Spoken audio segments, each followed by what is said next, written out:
Oya. Ule sister yako bwana mali safi bwana. Anapendeza bwana nyuma bwana, siti na allowance. Ule sister yako amebeba bwana. So ni wai bwana. Sasa, wai aje sasa. So nipe bwana, nipe hata namba mwenyewe nijitetee bwana. Ule sister yako ni mali safi. Namba kwanza, kitu ya kwanza simu yangu mpaka ufungue na kitu kidogo. Mpaka nifungue kitu kidogo. Ndio. Sasa si kitu ndio hii bwana, ufungulie simu ndugu. Bro, mia iwezi. Kwani simu yako unalipa ngapi bro? Mia iwezi. Kama simu peke yake bado zinachukua karibu. Unaninyima tu sister yako shwari, unaninyima tu sister yako. Unataka azeekee tu kwa boma. Au nipei sister yako, unataka tu azeekee tu kwa boma. Kwani utakuwa unamkula pale kwa boma? So nipei sister yako tu, mimi nijiteteeke na yeye nikitafuta kitu kidogo itakuwa tunakula. Wewe mwenyewe umebeba show. Sasa si nakusaidia hapo, alafu nitakuongezea ingine bwana. Bro bwana, unajua sasa hivi hapo unasema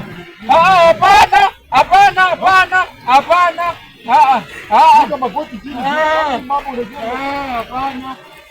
Nilikuwa tuna joke. Sawa. Sawa.